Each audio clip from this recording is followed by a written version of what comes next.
And welcome to some more Python. We're going to continue our look at how Python's features and such work. We're going to look at collections. Now, I'm going to split this section up in two. This one is going to be about arrays and lists, and then I'm going to do a separate one on dictionaries.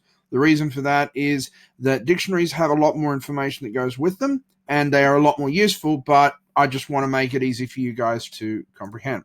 So going to the notes, which you should all have access to on Google Classroom, the first thing we need to look at is something called functions. Now, we are using a programming language which is known as an object-oriented language. What that means is that rather than having a set of steps, one after the other, our programming language is actually split up into bits. We can take some of the information that we want to do out of the program, and we can put it aside, and then we can call on it when we need to.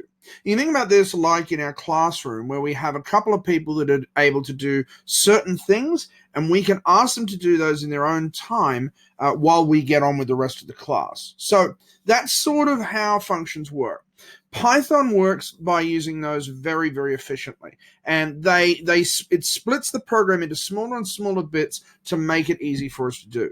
Now, I'm not going to show you today how to, or at least in this video, how to make functions, although I will in a later video.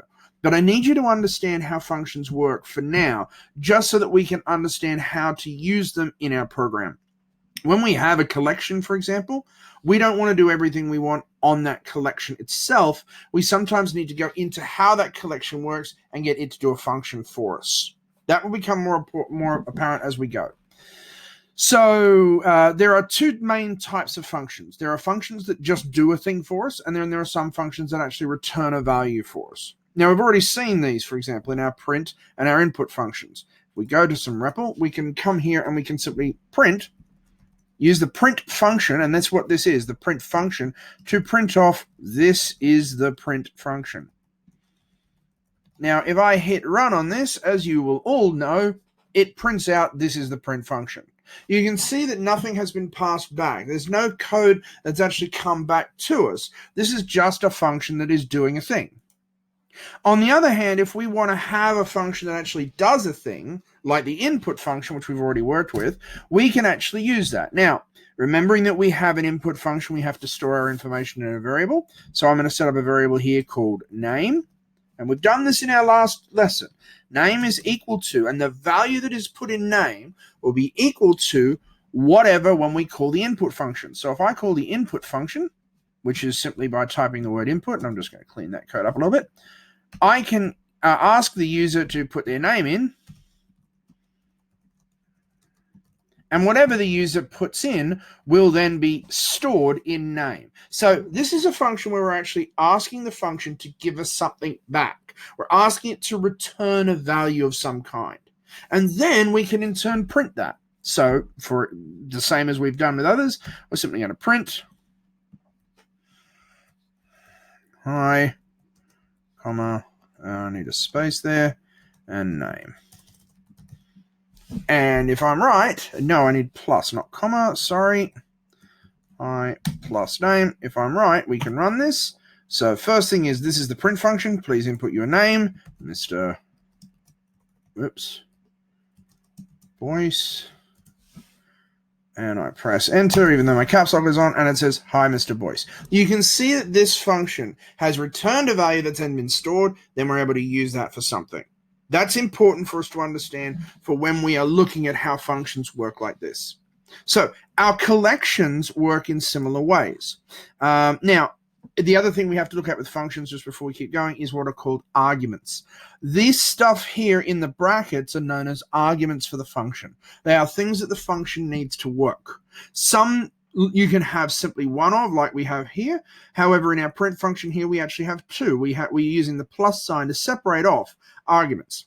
Usually you will use a comma, but that depends on some parts about how the function has actually been brought in and how the function has been implemented. So you can have, as we've got here in the notes, you can have some variable is equal to some function name with arguments passed in. You can have multiple arguments. That depends on what you're trying to do. And there will be more about that in a couple of lessons when we get to actually doing functions ourselves.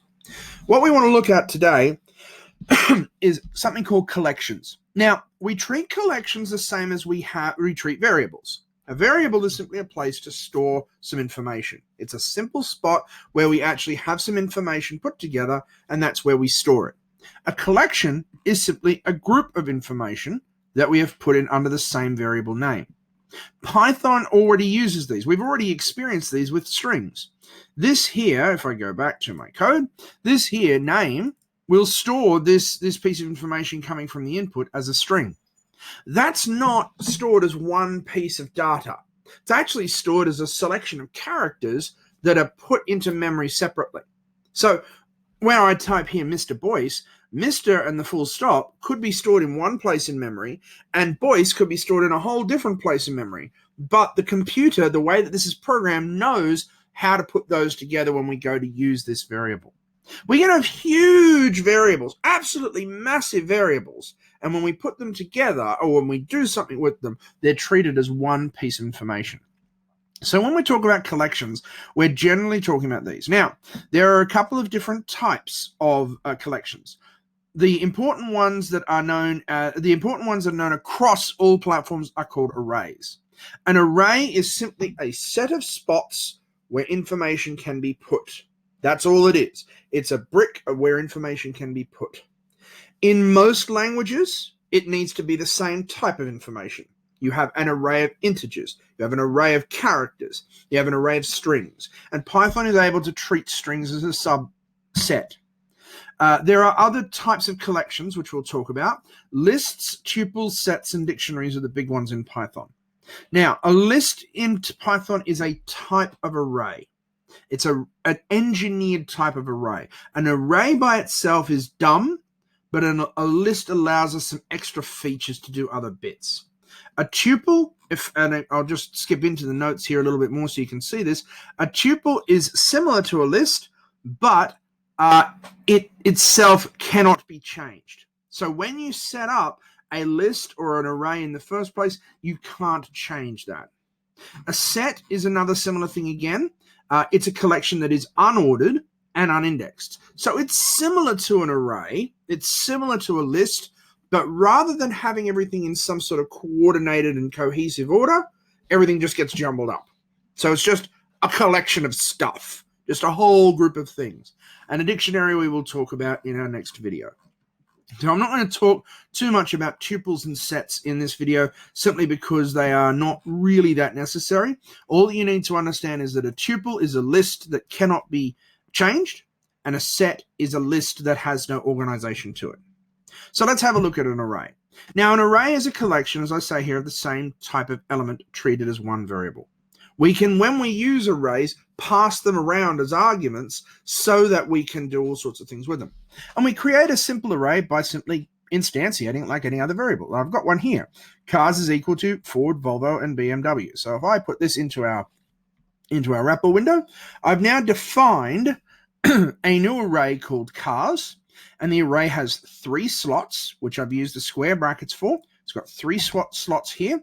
The first slot is called Ford. The second slot has got a value of Volvo. The third slot has the value BMW. Nice and simple. That's it. And we can print this. Like any other piece of information, we can simply go over here and print our array, and it comes out looking exactly as we want it to. We know that there are 3 pieces of information. We know that they are Ford, Volvo, and BMW. And in this case, the way that Python, and I should say this is a little bit unique to the way that REPL has printed this, but this is in all Python programming. It's printed it by putting the square brackets around it and a comma separating each value. Now, the interesting thing with an array is we can actually reference each of these individually. We have an array of 3 locations, but, and this is where things get a little bit tricky, we have to remember that numbers in computer languages and in binary start with the number 0. So when we're referencing the first location of the array, we're not referencing location 1, we're referencing location 0. And I can show you this by simply printing. So I go print cars, and I want to print the first location. So I add square brackets, and REPL has put them in there for me. I'm just going to put the number 0. I'm also going to throw in a /n just to make it a little bit easy to see. So /n, And I think that slash is the wrong way. There we go. So now I should be able to print a new line and then have our first location of cars. So if I've done this right, Ford should pop up on a separate line altogether. And there it is. So what this has done is it has gone into the cars array and said, I want you to give me back only that first location. I don't care about the rest of the array. I don't care about anything else in it. Just give me what's in that very first location, and it's returned the word Ford. Nice and simple, nice and easy to use. So it's printed that out for us. Now, we can change these. We can actually modify these by using the same sort of system. So I can, for example, go in here and I can change the third location, which is at location number 2, and I want to change that to a better car than BMW, let's say Mercedes. So I can go here, cars, at location 2, which is this third location, BMW. I'm going to redefine our single equals is our defining operator, and I'm going to define that as Mercedes. And yes, I cannot spell. So if I now go in here and I print off what car is in location 2, it should print off Mercedes. And in fact, to prove that, I'm also going to print the whole array separately as well. So let's have a look at this. So now I've got here that I'm going to take whatever is in car location number 2, which is the third variable, overwrite the value in that with the word Mercedes, and then I'm going to print that out, open a new line, and then print the whole thing. So let's see what happens here. Boom. BMW at the beginning, and now here Mercedes has overwritten that, and if we look when we print the whole array, BMW has overwritten the Mercedes section. This is a big advantage to us because now we can change information inside of a single variable. Now we can have a whole bunch of variable information stored up, and then we can change it as we need it. We can also add to it. We can simply add a new piece of information. Let's say that I need that BMW to come back.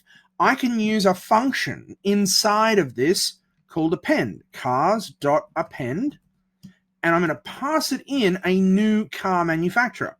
Let's say I want that BMW back. So I now am appending the array, which means adding to the end of it a new name, cars BMW. So let's see how this one works. And I want it to go that way. So now I'm going to print the array again. And if I'm right, we should have 4 locations. And there we have it, Ford, Volvo, Mercedes, and BMW. So we can change things, and we can add things in, and we can also even just delete things. So let's say that Ford goes under, hypothetically, and yeah, because Holden is better. And yes, Holden is better. Let's just say that we want to wipe out completely that first location. What we can do is we can go into the cars, and we can pop out one of those locations. We can actually delete everything from one of those locations by handing it the location. So I'm going to pop out the Ford by handing it the first location. That's simple. Cars.pop. Pop will simply make it disappear. Now, pop is used by the location. There's another way to remove things, which I'll show you in a second. But for now, we just want to look at how we pop things out by location. So if we make sure that cars has disappeared, let's print the array again. And there goes Ford. Now we're back to 3 locations. We've got Ford disappeared, and we have Volvo, Mercedes, and BMW. But we can actually do something as well. We can remove a specific one. If we have a specific piece of information that we are not 100% sure where it is in the array, if we were, for example, using a set and we didn't know where in that array we were up to, we can use the .remove function. So let's say I want to remove BMW, cars.remove, and now I pass it the piece of information I want removed from the array. So I've passed it off the actual BMW instruction, and then I'll once again print the whole of the array, and you will see that BMW is gone. Now we're down to 2, just Volvo and Mercedes. That's how the functions in an array work. So now we can take out a piece of information, we can modify it, we can do something with it, we can delete it, we can add to it, and we can work this through. So this is a big advantage for us because if we're working on something that has a large number of pieces of data, let's say, for example, we're working on a tax sheet, and each of our different things for our company that we're working on has a different balance. And we need to change that balance by adding a purchase or subtracting a sale or something else from that thing. We can store this information in an array or in a collection, and then we can just pop out and change what we need to. Now, that's the easiest way to do it with an array. And arrays are very, very useful because if we're passing this from one programming language to another, other programming languages can understand how this works. But in our Python, we sometimes don't necessarily want to use an array. Sometimes we want to use a different type of thing, or there are some advanced features which you guys can look up yourselves on W3 Schools to actually use. In that case, like we've typecast other things before, rather than setting this up as an array, we can actually define this as a list. So we can use the list instructor, and then we can open our round brackets to construct a list. Now, the thing here is rather than using square brackets for our different elements in the array, we actually use round brackets. So we need round brackets twice. Now, Python will not automatically define a list from these things by using round brackets. We need to actually tell it to use a list. If we use square brackets, Python automatically says this is an array, this is that type of collection. But here, for a list, we need to reference things. And I've just changed this, and you will see everything I've done here works the exact same way in lists as they do in arrays. You can see right there, all of that has worked the same way. If I go up here, just for the sake of the argument, I'm going to append and add 3 more cars in. Let's go for Honda. Toyota, and Ferrari. No, I can't spell. Again, our list works exactly the same way. Honda, Toyota, Ferrari, just adding them on. We can move those sorts of things around. Now, there is one other thing, section that I want to mention here, but we don't go into in any detail, and that's when we use sorts. In other programming languages, they use sorts in a particular way, and they sort through things. Lists in Python are sorted in its own way, and there are tools that you can find on W3 Schools and on other places that show you how to sort things efficiently. We don't really need to go into it in that level of depth at the moment, but I'd very much encourage you all to have a look at those sorts of things for yourselves. So just going back to the notes to make sure I've got everything. We can remove things, we can append, we can pop, and we have lists and tuples. Now, as I say, a tuple is simply a list that cannot change. A tuple is simply what we have here, but then things like the pop and remove commands will throw errors. That's where we actually are able to throw errors. In fact, pretty much everything we've done here where we have, except for printing this, where we have changed different types of things, that will all throw errors. So here is where we can, a tuple is where you have a security that the actual information will never be able to be modified. Create yourself. So these little try it yourselves are pretty simple to do. It's only asking you to use the location of each element, which we've had a look at here. To actually reference the different types of things, use the append function to add 3 more, ask the user to enter a number from 0 to 5 and print the selection. So right now in this location, 1, 2, 3, 4, 5, if the user enters a number between 0 and 4, they will be able to select a location here. And you guys will be able to do that using the input function and the variables that we've had a look at before. You don't need to have an actual number in here. You can reference this as a variable. So if I was to, for example, set up here number equals 0, and then in here, rather than have cars 0, I have cars number, and run that, we should still print Ford. That still works perfectly. I'll just delete all of this code so that we can only see that. So now we print our array, and because number is equal to 0, number is that. If I put in number 1, it will print Volvo. If I put in the number 5, it will print an error. because there are only 3 locations in the array. But you see what I'm doing. Select location for and change the name of a car manufacturer and print it back. So this is a pretty simple little piece that you can do now with arrays or with lists, and I would encourage you to use the lists, but there's not that much difference between them. Now, as I said, a set is a collection that is unordered and unindexed. So the difference between a set and a collection, a set and other things, is that there is no order to it. So if we were to set up this as a set rather than as a list, the first time we print it, we might get them in order, apple, banana, cherry. But then if we leave the program for a half an hour and let the memory shuffle some stuff around and print it again, we might in fact get banana, apple, cherry, or cherry, apple, banana, whatever it might be. They are disordered, so they cannot be sorted. And once a set is created, its elements cannot be changed either, but you can add and remove. So you'll never be able to change apple into pineapple, but you can remove apple and replace it with pineapple. So that's one of the big things. And elements may not always have the same order, so you can't trust a location. Dictionaries are something I'll come to in a moment. I hope this has been informative. This is the first of the new videos that I'll make for you, and I will put another one up in a second on dictionaries. If you have any questions, please feel free to email me or post in the Google Classroom. Thank you for watching.